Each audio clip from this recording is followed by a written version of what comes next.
Ready.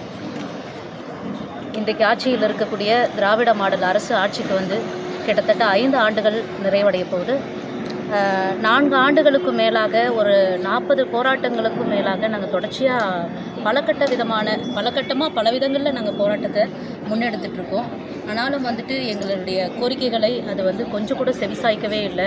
ஒன்று கைது செய்கிறாங்க, இல்லைன்னா கண்டுக்கல. ஒரு தீண்டப்படாதவர்களை நடத்துகிற மாதிரி ஒரு அரசு கல்லூரியில் இருக்கக்கூடிய பேராசிரியர்களுக்கு எல்லாத்தையும் கொடுத்துட்டு அரசு உதவி பெறும் கல்லூரியில் இருக்கக்கூடிய பேராசிரியர்களுக்கு எதுவுமே வழங்காதுன்றது ஒரு நவீன தீண்டாமை மாதிரி நாங்கள் பார்க்குறோம். சிறுபான்மையினராக நாங்கள் ஒதுக்கி வைக்கப்பட்டிருக்கோம் அப்படின்னு சொல்லிட்டு நினைக்கிறோம். இது திராவிட மாடல் அரசா இல்லை சர்வாதிகார மாடல் அரசா அப்படின்றதே எங்களுக்கு வந்து கேள்விக்குறியான ஒன்றா இருக்குது. இப்போ கல்வியை போதிக்கக்கூடிய ஆசிரியர்களுக்கு எந்த உரிமையும் எந்த சலுகையும் அவங்களுக்கு வேண்டியதை இயல்பாக கிடைக்கக்கூடியதை கூட தராமல் அவங்களுடைய சம வேலைக்கு சம ஊதியம் அப்படின்னு சொல்லிட்டு திமுக மாடல் அரசு திராவிட மாடல் அரசு வரும்போது சொன்னாங்க. ஆனால் எங்களுடைய வேலைக்கான வந்துட்டு ஊதியத்தை இது வரைக்கும் கிட்டத்தட்ட 4.5 வருஷமாக எங்களுக்கு ப்ரொமோஷன் கொடுத்தும் கூட தராமல் இருக்கிறாங்க. அப்போ அவங்க சொன்ன வாக்கை வந்துட்டு நிறைவேற்றாத ஒரு வாய்மை இல்லாத ஒரு அரசாக தான் இது இருக்குது அப்படின்றது தான் நாங்கள் பார்க்க வேண்டியதாக இருக்குது. இப்போ எங்களுடைய கோரிக்கையை வந்து நிறைவேற்றுறதுக்காக நாங்கள் தொடர்ச்சியாக போராட போகிறோம். அதில் வந்துட்டு எந்த ஒரு மாற்றமும் இருக்காது. ஆனால் நாங்கள் நம்புகிறோம், இன்னமும் திமுக அரசை நாங்கள் நம்புகிறோம். அவருடைய தந்தையார் மாதிரி எங்களுடைய கோரிக்கைகளை அவர் நிறைவேற்றுவார் அப்படின்னு சொல்லிட்டு நாங்கள் நம்பி போராடுவோம். உங்கள் பேர் சொல்லி முடிச்சுக்கோங்க. முனைவர் இராசிங்குடி, சத்யாகிரக கல்லூரி, AUT.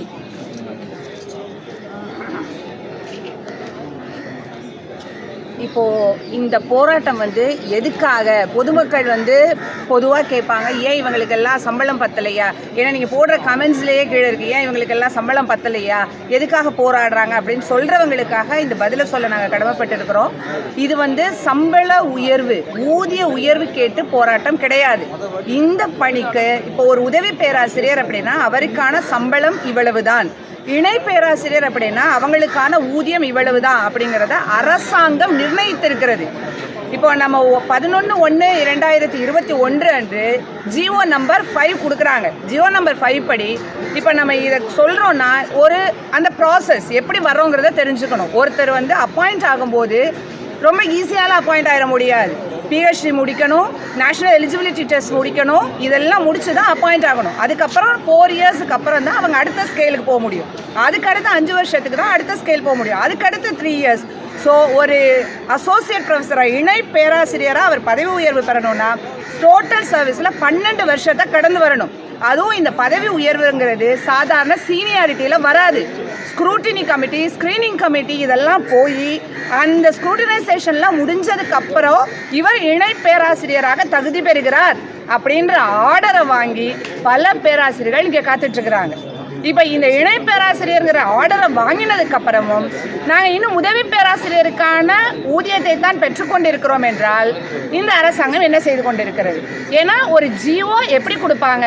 ஃபினான்ஷியல் கன்கரன்ஸ், இவங்களுக்கு இவ்வளோ சம்பளம் கொடுக்க முடியும் அப்படிங்கிற ஃபினான்ஷியல் கன்கரன்ஸ் வாங்கி தான் கொடுக்க முடியும். இந்த ஃபினான்ஷியல் கன்கரன்ஸ் எல்லாம் வாங்கி ஒரு ஜிஓ கொடுத்துட்டு இப்போ அவங்களுக்கு ஊதியம் இல்லை அப்படின்னா இந்த அரசாங்கத்தினுடைய அந்த அட்மினிஸ்ட்ரேஷனை என்ன சொல்கிறது?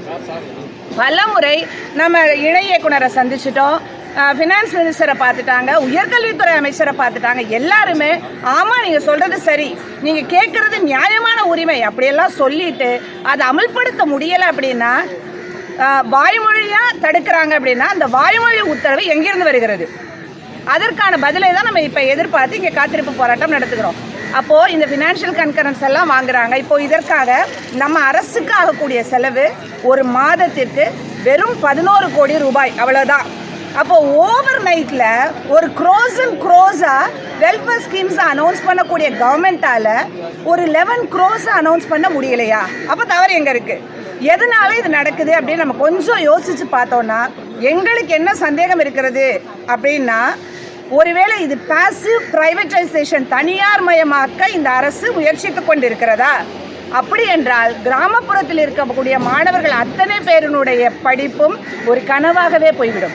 இது நாங்கள் ஊதியத்துக்காக போராடலை, நிதிக்காக போராடலை. கிராமப்புற மாணவர்கள் அத்தனை பேருடைய கல்வி பாதிக்கப்படும். இப்போ ஏற்கனவே ஆராய்ச்சி மாணவர்களுடைய கல்வி பாதிக்கப்பட்டிருக்கு. இந்த 5 வருஷத்துல ஆயிரக்கணக்கான மாணவர்கள் ஆராய்ச்சிக்கான அந்த சான்ஸ் ஆப்பர்ச்சுனிட்டியை இழந்திருக்காங்க. இவங்களுக்கெல்லாம் அரசு என்ன பதில் சொல்ல போகுது? அவங்களுக்காக கேட்டுட்டு தான் நாங்கள் இதுவரைக்கும் எந்த வகுப்புகளையும் புறக்கணிக்காமல் எந்த ஒரு பாடத்தையும் நடத்தாமல் நாங்கள் போராட்டத்தில் ஈடுபடவில்லை. எல்லாத்தையும் முடிச்சுட்டு அதுக்கப்புறம் அமைதியான வழியில் எங்களுக்கான ஒரு பேராசிரியர் அப்படிங்கிற டிக்னிட்டியோட நியாயங்களுக்காக போராடி கொண்டு இருக்கிறோம். ஆனால் இன்னைக்கு இந்த போராட்டத்தில் உண்மையிலே இந்த ஐஏஎஸ் ஆஃபீஸர்ஸை உருவாக்கியிருப்பாங்க இல்லையா, இந்த பேராசிரியர்கள் அவங்கள உருவாக்கியிருப்பாங்கல்ல, இந்த பேராசிரியர்கள் எல்லாம் ரொம்ப பெருமைப்பட்டிருப்பாங்க. ஏன்னா ஒன்று அந்த ஆட்சி கட்டிலில் அந்த அதிகாரத்தில் அமர வைத்தவர்களை தரையில் அமர வைத்திருக்கிறார்கள். உண்மையில அதற்கெல்லாம் பெருமைப்பட்டிருப்பார்கள். எப்படிப்பட்ட இடத்துக்கு ஒரு சேர் தரல, ஒரு ஷாமியானா போட விடலை. அப்போ இந்த பேராசிரியர்களை, ஒரு ஆசிரியர் சமுதாயத்தை அதிகாரிகளும் அரசும் எவ்வாறு நடத்துகிறது அப்படிங்கிறத மாணவர்கள் உணர வேண்டும். இந்த கேள்வி பொதுமக்களிடமிருந்து வர வேண்டும். ஏனென்றால் என் மாணவனுக்கான உரிமை பறிக்கப்படுகிறது ஆசிரியர்கள் மூலமா. It is a passive privatisation through negligence. இதை புரிஞ்சுக்கணும். இது ஆசிரியரோட குரல் மட்டுமல்ல, என் மாணவனுக்கான குரல், என் சமுதாயத்துக்கான குரல். உங்க பேர்? டாக்டர் உமா மகேஸ்வரி, துணைத் தலைவர் மூட்டா.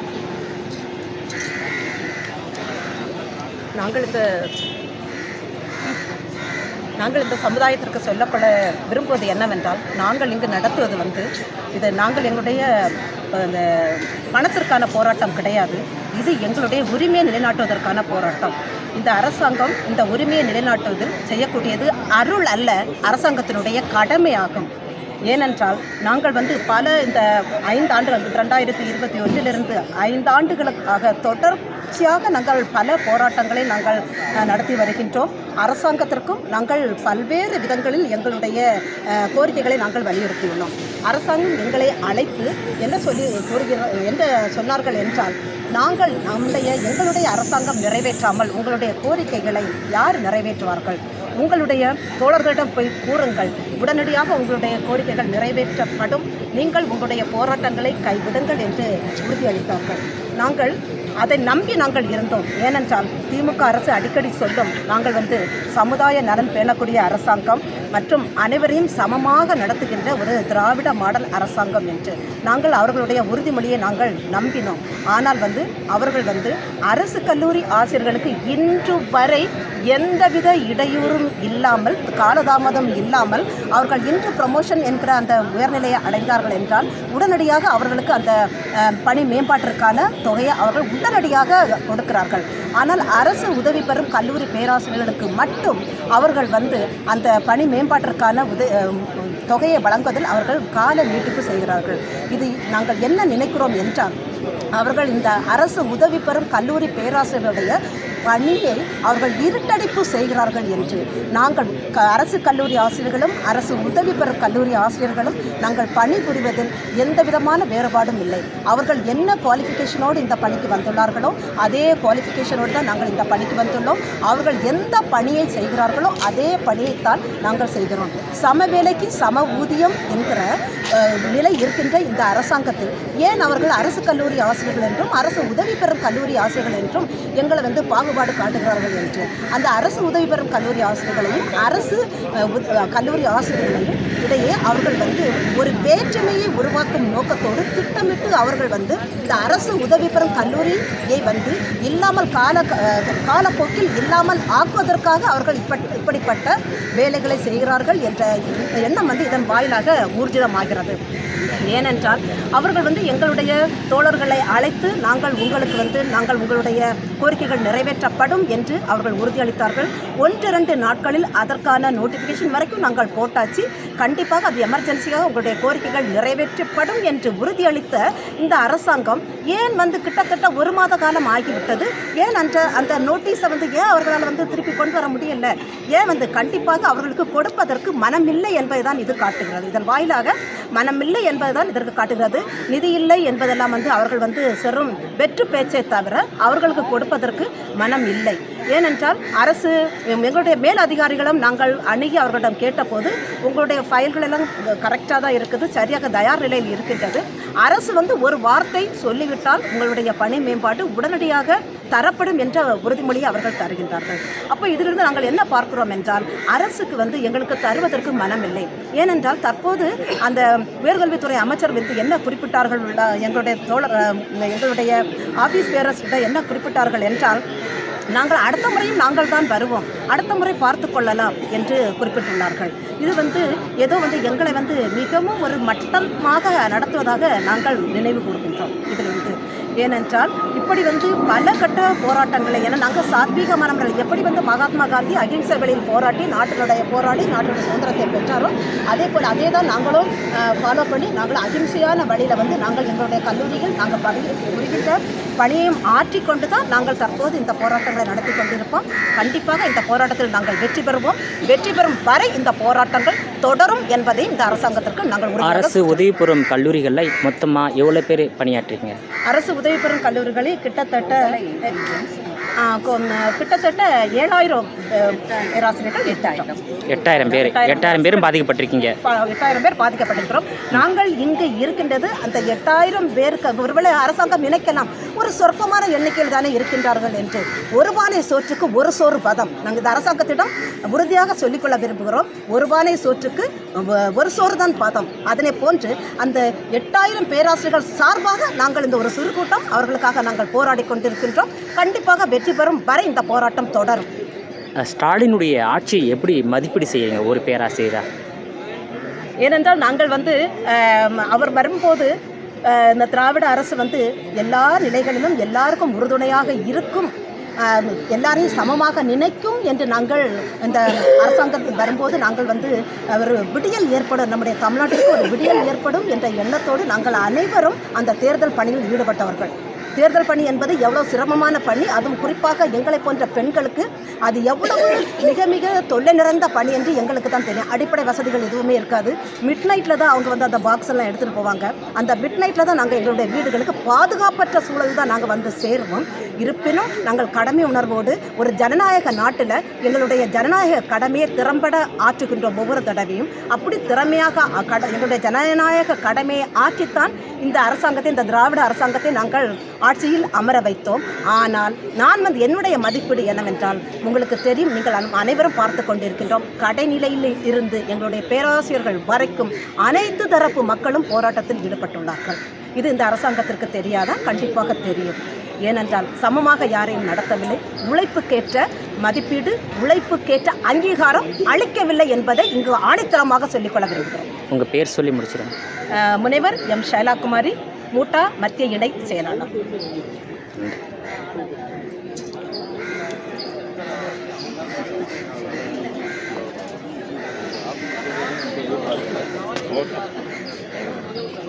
மேடம் பேசுறேன்.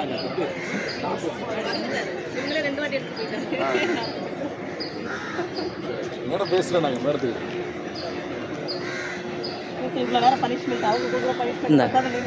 மேடத்துக்கு ஓகே, அவங்க சொல்லாத கருத்தை சொல்லுங்க. சேர்ந்தல ஓகே. இதுகாரும் பல்வேறு போராட்டங்களை, பல கட்ட போராட்டங்களை பல்வேறு முறைகளில் நாங்கள் நடத்திவிட்டோம். இது பற்றி எங்களுடைய நண்பர்கள், தோழர்கள் விரிவாக விளக்கமாக விளக்கியிருக்கிறார்கள். அதை பற்றி நான் விளக்க வேண்டியதில்லை. 2018 முதல் நாங்கள் பெற வேண்டிய பலன் இன்று வரை நிலுவையில் இருக்கிறது. இது தமிழகம் அறிந்தது. தற்பொழுது நான் நம்முடைய தமிழக முதல்வர் மு.க. ஸ்டாலின் ஐயா அவர்களே என்று அழைத்து பேச வேண்டிய தேவையை விட பொதுமக்களுக்கு தான் சில முக்கியமான செய்திகளை சொல்ல வேண்டியிருக்கிறது. என்னவென்றால், இந்த கல்லூரி, அரசு கல்லூரி, அரசு நிதி உதவி பெறும் கல்லூரி, இவற்றுக்கு இடையே இவர்கள் காட்டுகிற பாரபட்சம் எங்கே போய் யார் தலையில் விடுகிறது என்பதை இந்த நாடு, தமிழ்நாடு புரிந்து கொள்ள வேண்டும். விளிம்பு நிலையில் இருக்கக்கூடிய குடும்பத்தில், அதாவது பெரிய அளவில் பண பின்னணி இல்லாத, பொருளாதார பின்னணி இல்லாத குடும்பத்தில் பிறக்கிற பிள்ளைகள், மாணவர்கள், பெரிய அளவில் கல்வி பின்புலம் இல்லாத குடும்பத்தில் பிறக்கிற மாணவர்கள், இவர்கள் என்ன செய்வார்கள் என்றால், பொருளாதார பின்னணி உள்ளவர்கள் நல்ல அவங்க விருப்பப்பட்ட பாடத்தை தனியார் கல்லூரிகளிலும் எங்கேயோ பணம் கொடுத்து வாங்குவார்கள்.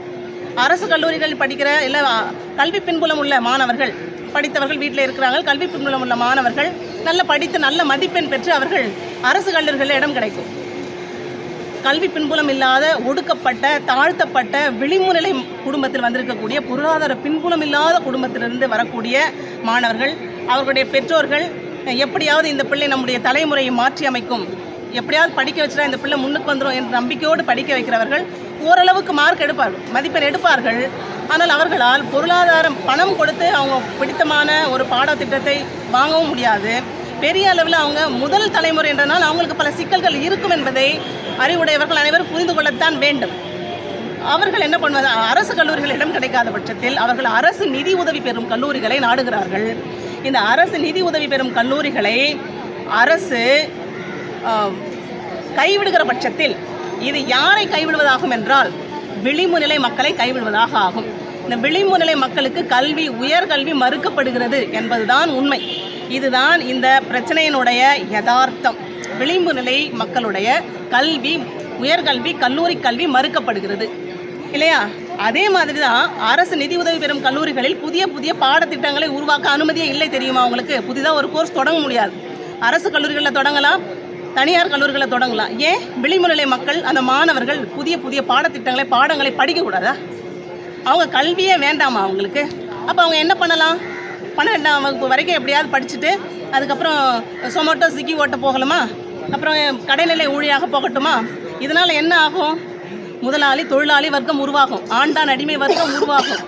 இந்த பெரியார் மற்றவர்கள் எல்லாம், இந்த காமராசர்லாம் எங்கே இருந்து விழுந்து கிடந்த மக்களை தூக்கினார்களோ, இந்த திராவிட மாடல் அரசு அதே ஆழ்ந்த பள்ளத்தில் கொண்டு போய் தள்ளுகிறது என்பதை இந்த சமூகம் புரிந்து கொள்ள வேண்டும்.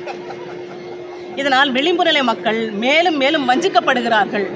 இது தவிர்க்கப்பட வேண்டும், இது கண்டிக்கத்தக்கது என்பதைத்தான் நாங்கள் மிகவும் வலிந்து சொல்லி கொண்டிருக்கிறோம். இதனுடைய முதல்ல அவங்க எடுத்த முயற்சி என்னன்னா, பிரவுன்ஃபீல்டு யூனிவர்சிட்டி கொண்டு வர பார்த்தாங்க. ஆர்டர்லாம் ரெடியாகி வந்த உடனே போராட்டம் நடத்தினாங்க. அதை வச்சுக்கிட்டாங்க, பத்திரமா வச்சுக்கிட்டு இந்த வேலையை எப்படி பண்ணக்கூடாது, வேறு மாதிரி பண்ணணும் அப்படின்னு சொல்லி இவங்க என்ன பண்ணுறாங்க தெரியுமா? சமூக நீதி பேணுகிற அரசு அல்லவா அவங்க பேணுற சமூக நீதியை நான் சொல்லட்டுமா? இவங்க என்ன பண்ணுறாங்க, இப்படி கொஞ்சம் கொஞ்சமாக அரசு நிதி உதவி பெறும் கல்லூரிகளில் ஆசிரியர் போடுவது நிறுத்துறது, அரசு நிதி உதவி பெறும் கல்லூரிகளில் ஆசிரியர்களுக்கு உரிய பணப்பயன் வழங்காமல் ரொம்ப எக்ஸலண்ட்டாக இருக்கிற, இனி எங்களை அடுத்துள்ள யாரும் இந்த கல்லூரிக்கு வேலைக்கு வருவாங்களா? இது இங்கே பணி பாதுகாப்பு இல்லை, வேண்டான்னு நினைப்பாங்க இல்லையா? இப்படி அவங்க புறக்கணிக்கிற இடத்துல இந்த கல்லூரி, அரசு நிதி உதவி பெறும் கல்லூரி நிறுத்துகிற பொழுது என்ன ஆகும்? நிர்வாகமே ஆசிரியர்களை பணிக்கு அமர்த்தி மாணவர்களுக்கு பாடம் எடுக்கும். முதல் கட்டம் பாடம் எடுக்கிற பொழுது என்ன ஆகும்? நாங்கள் இவ்வளோ சம்பளம் கொடுத்து பாடம் எடுக்க ஆசிரியர்களை அனுமதிக்கிறோமே, சம்பளம் கொடுக்குறோமே, அதனால் நாங்கள் மாணவர்களுடைய கட்டணத்தை உயர்த்துகிறோம் என்று கோரிக்கை விடுப்பார்கள். அப்பொழுது இந்த சமூக நீதி அரசு இருக்கிறது அல்லவா, ஆமாம் இவர்கள் இவ்வளவு தூரம் ஆசிரியர்கள் பணிக்கு அமர்த்தி சம்பளம் கொடுக்குறாங்க, எனவே அவர்கள் கட்டணத்தை உயர்த்தி கொள்ளலாம் என்று சமூக நீதி செய்யும்.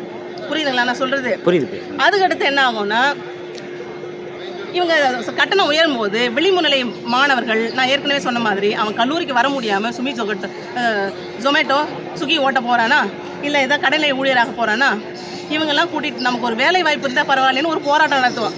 எனக்கு அரசாங்கத்தில் ஒரு வேலை வேணும் அப்படின்னு போராட்டம் நடத்தும் பொழுது இந்த அரசாங்கம், சமூக நீதி அரசாங்கம் இருக்கிறதல்லவா, திராவிட மாடல் அரசாங்கம் இருக்கிறதல்லவா, இந்த பிடிஎல் அரசாங்கம் இருக்கிறதல்லவா, அது என்ன பண்ணோம்னா, இவர்களுக்கு பணி வாய்ப்பு வழங்குகிறோம் அப்படின்னு சொல்லி சாலை பணியாளர்களாக, கடைநிலை ஊழியர்களாக, குமஸ்தாக்களாக அவர்களை பணிக்கு அமர்த்தும். ஏன்? அவன் ஒரு பெரிய மேலாளராகவோ நிர்வாகியாக வரக்கூடாதா? அவனுக்கு கல்லூரி கல்வி கொடுத்துருந்தா வந்திருப்பான்ல.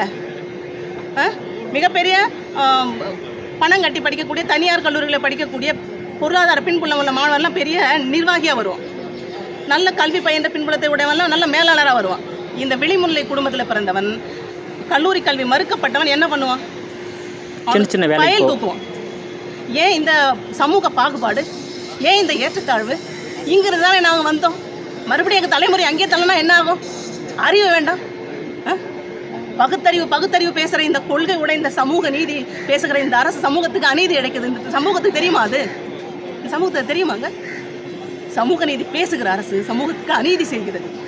பகுத்தறிவு பேசுகிற அரசு தான் மாணவர்களுக்கு அறிவு பெற்றுவிடக்கூடாது, பகுத்தறிவு பெற்றுவிடக்கூடாது என்று மிகவும் கவனமாக இருக்கிறது. முட்டாள்களைத்தான் நாம் தவறான வழியில் எப்படி வேண்டுமானும் நடத்த முடியும்.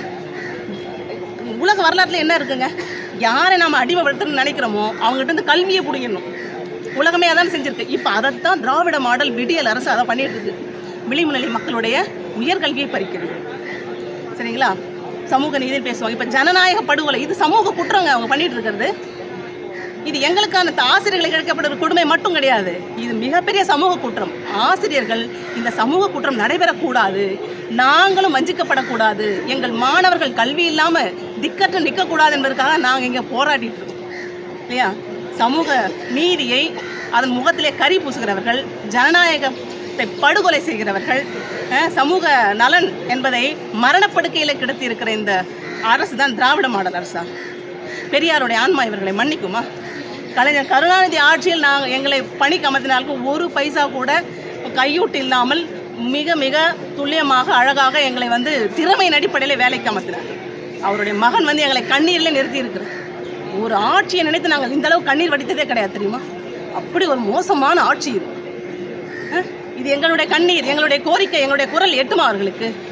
இந்த குரல் நீதியின் குரல், இந்த குரல் ஜனநாயகத்தின் குரல். இந்த குரல் மு.க. ஸ்டாலின் ஐயா அவர்களுக்கு கேட்கவில்லை என்றால் அவர்கள் திராவிட மாடல் அரசு என்று சொல்லிக் கொள்ளக்கூடாது. சமூக நீதி பேணுகிறோம் என்று சொல்லாதீங்க, சமூக நீதி பேசுகிறோம் என்று வேண்டுமானால் சொல்லிக் கொள்ளுங்கள் என்று சொல்லிக்கொண்டு 45 முறை இந்த மாதிரி ஆர்ப்பாட்டம் பண்ணியிருக்கீங்க. ஏன் உங்களை கோரிக்கையை அவங்க அலட்சியப்படுத்துறாங்க? என்ன உள்நோக்கம் அதுதானா? அதாவது விளிம்புநிலை மக்கள் வந்து கல்வி பெறக்கூடாது என்பதுதானா? பெறக்கூடாது. ஏன் அவங்க கல்வி பெறலாம் என்ன ஆகும் அப்படின்னா அதை முக்கியமான விஷயம் சொல்லிடுறேன் பாருங்க. இதை சொல்லலையே இவங்க ஏன் கல்வி பெறக்கூடாதுன்னு இந்த ஆட்சி நினைக்கிறது என்று நீங்கள் கேள்வி கேட்கலாம். இந்த ஆட்சி இருக்கிறது நயமஞ்சவங்க. ஏற்கனவே இந்த நம்ம பெரியார் இருக்கட்டும், நம்முடைய கலைஞராக இருக்கட்டும், அப்போல்லாம் இருந்த சமூக ஏற்றத்தாழ்வை கண்டித்தார்கள். உண்மையிலேயே சமூக ஏற்றத்தாழ்வு இருந்தது, அதை கண்டித்தார்கள். அந்த ஒடுக்கப்பட்ட மக்களுக்காக போராடினார்கள். அவர்கள் மக்களிடத்திலே அவருடைய நன்மதிப்பை பெற்றார்கள். இன்றைக்கும் அவருடைய கொள்கையை நம்ம மனசில் வச்சுருக்கோம். இப்போ என்ன பண்ணுறாங்கன்னா அந்த ஏற்றத்தாழ்வு சமநிலைக்கு வருகிற இந்த நேரத்தில் மறுபடியும் நம்ம ஆட்சி பண்ணணும்னா ஏதாவது ஒரு இது வேணும்ல, நம்ம சமூக நீதியை பேசணும்ல. அப்போ சமூக அநீதி இருந்தால் தான் சமூக நீதி பேச முடியும். இப்படி சமூக நீதியை அவங்களே உண்டு பண்ணுறாங்க, ஏற்றத்தாழ்வை அவங்களே உண்டு பண்ணுறாங்க, ஆண்டான் அடிமை இந்த பிரச்சனையை அவங்களே உண்டு பண்ணுறாங்க. இதுக்கப்புறம் இதை பேசிட்டு இன்னும் 200 ஆண்டுகள் 2 தலைமுறை 4 தலைமுறை ஆட்சி ஆளலான்னு பார்க்குறாங்க. இந்த உள் தந்திரம் யாருக்கு புரியுமா? சொல்லுங்க. இதான் உண்மை, இதான் நடக்குது. இவங்க பயங்கர தொலைநோக்கு சிந்தனை உடையவர்களாக இருக்காங்க. இன்னும் 4 தலைமுறை, இன்னும் 400 ஆண்டுகள் ஆட்சி செய்வதற்கு என்ன வழி அப்படின்னு பார்க்குறாங்க. மக்களை வந்து முட்டாளாவே வைத்திருக்கணும், முட்டாளாவே வச்சிருக்கணும். அப்பதான் அவனுக்கு அறிவு கொடுக்குறேன்னு சொல்லிட்டு ஆட்சி ஆண்டுட்டு இருக்க முடியும்.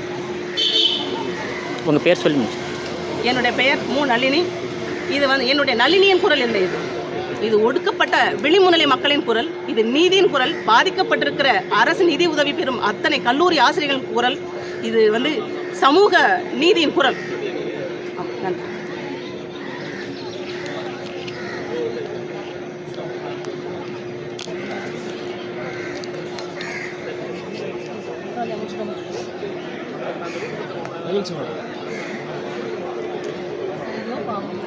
நன்றி.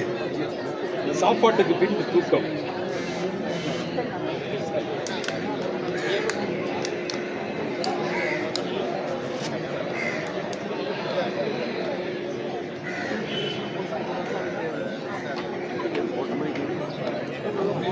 அப்பாயின்மெண்ட் ரொம்ப கம்மி சார், உடனே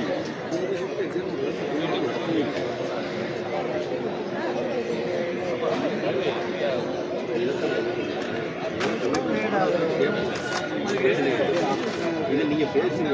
இருந்து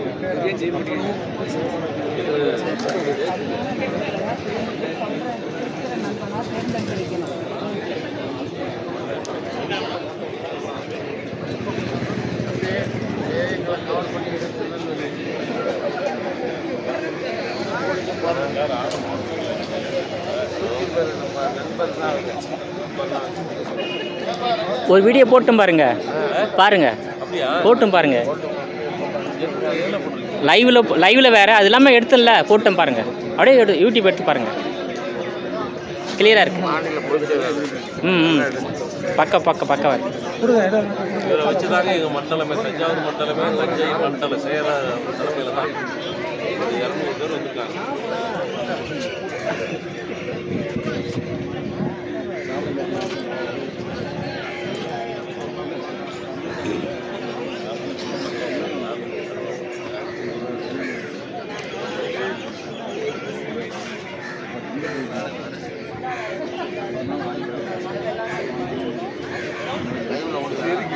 இது வந்து ரெக்கார்ட் பண்ணி எடிட் பண்ணி போடுவேன் லைவில். ஏற்கனவே இதில் போட்டேன் பாருங்க, யூடியூப்பில் போட்டுருங்க பாருங்கள்.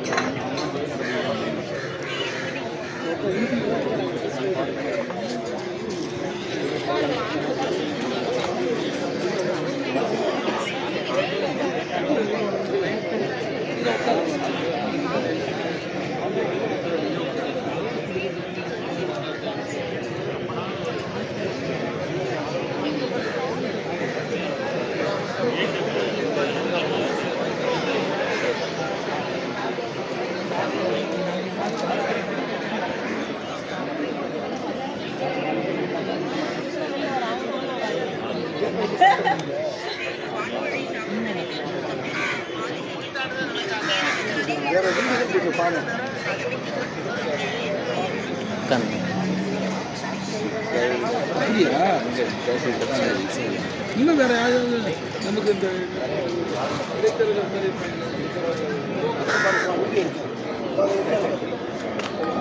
காலேஜ் மக்கள்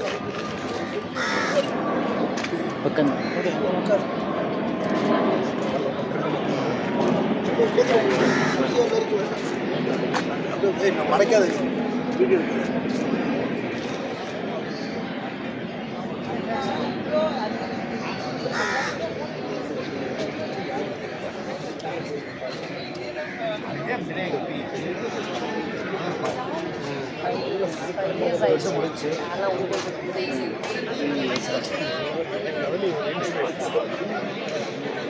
எனக்கு என் ஒர்க்கை எடுத்தோன்னே ஏதாவது ஒரு முடியாமல் வந்துடும். கடைசியில் மொத்தமாக போட்டு பார்த்துருச்சு.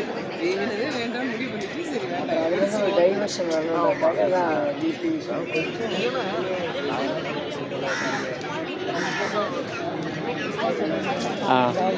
நாங்கள் சார் நீங்கள் பேசுங்க. அது கரெக்டாக பேசுங்க. இது ரெக்கார்டு தான். உங்கள் வீடியோ பார்த்தீங்களா? போட்டு லைவில் இது வந்து ரெக்கார்டு. சொல்லலாம். இது முடிச்சு ஒரு 2 நிமிஷம் 3 நிமிஷம் பேசலாம், 5 நிமிஷம் பேசலாம். நீங்கள் எடிட் பண்ணிக்கங்க. அப்படி எடிட்லாம் பண்ண விட அப்படியே போட்டுருவோம். அப்படியே கண்டினியூட்டியாக வந்துட்டுருக்கு. பேசு. ஏயுடி மூட்டா இணைந்து நடத்துகின்ற காத்திருப்பு போராட்டமானது இன்று முதல் ஆரம்பிக்கப்பட்டிருக்கிறது.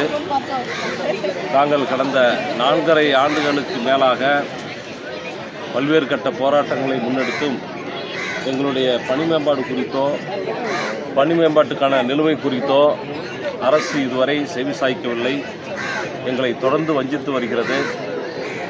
அரசு கல்லூரி ஆசிரியர்களுக்கு பணி மேம்பாட்டு தொகையையும் அதன் நிலுவைத் தொகையையும் கடந்த 5 ஆண்டுகளாக கொடுத்து வருகின்ற அரசானது அரசு உதவி பெறும் கல்லூரி ஆசிரியர்களை தொடர்ந்து வஞ்சித்து வருகிறது. எங்களுக்கு வரவேண்டிய பணப்பயன், அதனுடைய நிலுவைத் தொகை இது நாள் வரைக்கும் கிடைக்கப்பெறவில்லை. அவர்கள் வெளியிட்ட அரசாணையானது, அதைத் தொடர்ந்து செயல்முறை கடிதம் அனைத்திற்கும் எதிராக இந்த அரசு செயல்பட்டு வருகிறது. அவர்கள் பிறப்பித்த ஆணைக்கு எதிராகவே அவர்கள் செயல்பட்டு வருகிறார்கள். மிக குறிப்பிட்டு சொல்லப்போனால், வாக்குறுதி கொடுத்த தமிழக முதலமைச்சர் அவர்கள் எதிர்க்கட்சி தலைவராக இருக்கும் பொழுது வாக்குறுதி கொடுத்தார்கள், எங்களுடைய கோரிக்கைகள் நிறைவேற்றப்படும் என்று. அதைத் தொடர்ந்து அரசாணை பிறப்பிக்கப்பட்டு அதனுடைய செயல்முறை கடிதத்தையும் வெளியிட்டார்கள். ஆனால் அரசு அதிகாரிகளுடைய பேச்சை கேட்டு இந்த அரசானது எங்களுக்கு பணி மேம்பாட்டுத் தொகையை கொடுக்க மறுக்கிறது என்பது உள்ளபடியே வருத்தத்தை அளிக்கிறது. இது தொடருமேயானால் நாங்கள் ஏயுடி மற்றும் மூட்டா இணைந்த பொதுக்குழு கூட்டத்தில் முடிவு செய்து அடுத்த கட்டமாக வலுவான ஒரு போராட்டங்களை முன்னெடுப்போம் என்பதை இதன் மூலமாக தெரிவித்துக் கொள்கின்றேன். அது மட்டுமல்ல, பணி மேம்பாட்டுத் தொகை மட்டுமல்ல, மேலும் எம்ஃபில் பிஹெச்டி இன்சென்டிவ் தொகையையும் இந்த தமிழக அரசானது தர மறுக்கிறது. மேற்கொண்டு ரெஃப்ரெஷர் கோர்ஸ், ஓரியன்டேஷன் கோர்ஸுக்கான எக்ஸ்டென்ஷனையும் கொடுக்க மறுக்கிறது. தொடர்ந்து எங்களுடைய கோரிக்கைகளை மறுத்து வருகின்ற இந்த தமிழக அரசை கண்டித்து இன்றைய நாளில் நாங்கள் காத்திருப்பு போராட்டத்தை, மாநில தழுவிய ஏயுடி மற்றும் மூட்டா இணைந்த இந்த போராட்டத்தை நாங்கள் முன்னின்று நடத்தி கொண்டு இருக்கிறோம். இது நாளைய தினமும் இந்த போராட்டம் தொடரும். மிக திரளான தோழர்கள் பங்கு பெற்று இந்த போராட்டத்தை வலுப்பெற செய்வார்கள். இதன் மூலமாக எங்களுடைய கோரிக்கைகளை வென்றெடுப்போம் என்பதை போராட்டத்தின் வாயிலாக தெரிவித்துக் கொள்கின்றேன். சேவியர் செல்வகுமார், பொதுச் செயலாளர், பல்கலைக்கழக ஆசிரியர் சங்கம்.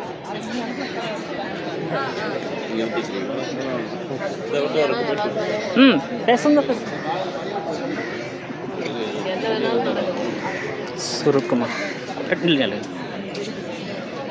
அன்பார்ந்த தோழர்களே, நமக்கு கொடுக்கப்பட்ட மறுக்கப்படுகிற இந்த அரசாணை 5 இப்பொழுது வாய்மொழி உத்தரவாக கொடுக்க வேண்டாம் என்று சொல்லி நிறுத்தப்பட்டிருக்கிற, அது மட்டுமல்லாமல் பணி உயர்வுக்கான ஆணையினை 15 ஆண்டுகள், 13 ஆண்டுகள், 12 ஆண்டுகள் பணியாற்றிவிட்டு ஆர்சிஓசி எல்லாம் முடித்துவிட்டு அந்த எக்ஸ்டென்ஷனையும் தர மறுத்து, அது மட்டுமல்லாமல் எம்பில் பிஹெச்டி ஊக்க ஊதியத்தையும் மறுத்து வருகிற இந்த அரசாங்கத்தை கண்டிக்கும் விதமாக இன்றைய காத்திருப்பு போராட்டமானது மிகச் சிறப்பாக தமிழகம் முழுவதும் உள்ள பேராசிரியர் பெருமக்களால் இன்றைக்கு கல்லூரி கல்வி இணை இயக்குனர் அலுவலகத்திலே நடைபெற்று கொண்டிருக்கிறது.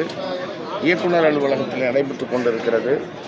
இதில் இப்பொழுது பணி உயர்வு ஆணையினை கூட வழங்குவதற்கு இந்த அரசாங்கம் வாய்மொழி உத்தரவாக தடுத்து நிறுத்தப்பட்டிருக்கிறது என்பதையும் இதன் மூலம் தெரிவித்துக் கொண்டு, உடனடியாக அரசாணையினை, பணி உயர்வினையும் பண பயன்களையும் அளிக்குமாறு அன்போடு கேட்டுக்கொள்கின்றோம். நன்றி. உங்கள் பேர் சொல்லுங்க.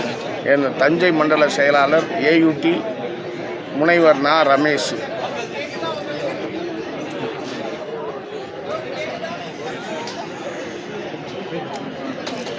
யார் பேச சொன்னது?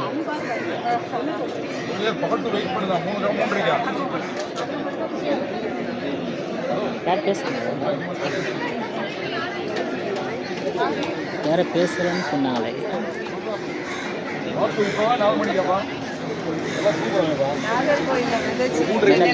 இங்கே நடுவில் அவங்க பேசுகிறேன்னு சொன்னாங்க. எங்கே இருக்காங்க?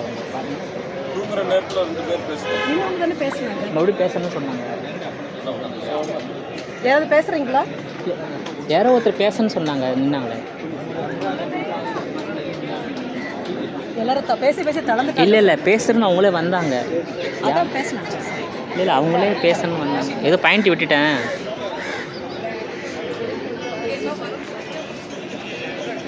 மைக்க போட்டு அங்கங்கே இருக்கிற தோழர்கள் எல்லாம் களத்துக்கு வார்கள் போன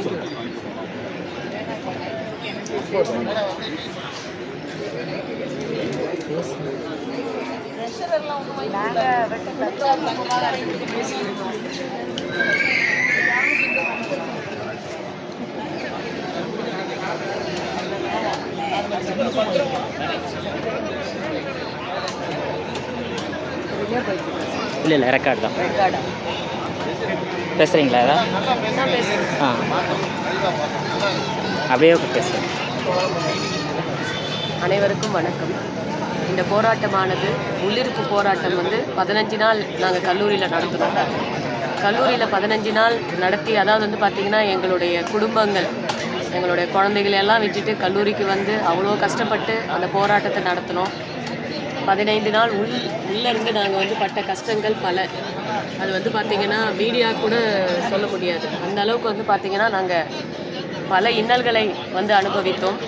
ஸோ அதற்கு பிறகு பார்த்திங்கன்னா எங்களுடைய அடுத்த போராட்டம் பார்த்திங்கன்னா JD ஆஃபீஸில் நடந்தது. ஸோ அதுக்கும் பார்த்திங்கன்னா இந்த அரசாங்கம் எந்த ஒரு செவியும் சாய்க்கவில்லை. அடுத்து நாங்கள் போராட்டத்தை இன்னும் நாங்கள் தீவிரப்படுத்துகிறோம். DC ஆஃபீஸ் முன்னாடி நாங்கள் இப்போ எங்களுடைய உயிரே பாருங்கள், எத்தனை பேர் அவங்களுடைய உயிர்களையும் கூட பொருட்படுத்தாமல் நைட்டெல்லாம் ட்ராவல் பண்ணி எந்த அளவுக்கு படிச்சுட்டு இருக்காங்கன்னு சொல்லிட்டு பார்த்தீங்கன்னாலே தெரியும். எங்களுடைய முகங்களை பார்த்து கூட இந்த அரசாங்கத்திற்கு கருணை இல்லையா அப்படின்னு சொல்லிட்டு நாங்கள் கேட்குறோம். எங்களுடைய குழந்தைகளையும் எங்களுடைய வீட்டையும், ஏன் இன்றைக்கு எங்களுடைய பணிகளையும் கூட விட்டுட்டு நாங்கள் இங்கே உக்காந்துட்டு போராடிட்டு இருக்கோம். எங்களுடைய நிலைமை பார்த்திங்கன்னா வாயில் கூட சொல்ல முடியாத அளவுக்கு மனக்குமுறல்களை நாங்கள் வச்சுருக்கோம். ஸோ இந்த அரசாங்கமானது எங்களுக்கு ஒரு நல்ல நியாயத்தை கொடுக்கும் அப்படின்ற நிலையில தான் நாங்கள் இங்கே உக்காந்துருக்கோம். எங்களுடைய உணர்வுகளை மதிக்க தெரியாத இந்த அரசாங்கத்துக்கு நாங்கள் எந்த வழியில் இன்னும் நாங்கள் எங்களுடைய வெறுப்புகளை காட்ட முடியுமோ தெரியல. ஸோ இந்த அரசாங்கமானது இந்த இந்த போராட்டத்திற்கு இன்னைக்கே ஒரு முடிவு எடுத்தால் எங்களுக்கு ஒரு பெரிய பலனாக இருக்கும்னு சொல்லிட்டு நான் வந்து விடைபெறுகிறேன். உங்கள் பேர் என்ன, எந்த யூனிவர்சிட்டியில் எந்த காலேஜில் ஒர்க் பண்ணுறீங்க? M Sathya sir. காலேஜ் வேண்டாங்க சார், அசிஸ்டன்ட் ப்ரொஃபஸர். கல்லூரி தேவையில்லை, சமூக இதுவாக தான். நன்றி. இந்த மரத்தடிக்கு ஒருபடியாக கேட்கொள்கிறோம். போராட்ட காலம் மரத்தடியில் இருக்கக்கூடிய போராட்ட காலம் தங்கள் மத்தியில் வந்திருக்கக்கூடிய முன்னாள் ஓய்வு பெற்ற பேராசிரியர், முன்னாள் தஞ்சை மண்டல தலைவர், பல்கலைக்கழக ஆசிரியர் சங்கத்தினுடைய தலைவர் தோழர் பேராசிரியர் நெடுஞ்செழியன் அவர்களை இந்த போராட்டத்தின் வாயிலாக வருக வருக வரவேற்கிறோம். கொஞ்சம் முன்னால் வந்துங்களேன். சுரேஷ் சார் வாங்க, தோழர் வாங்க.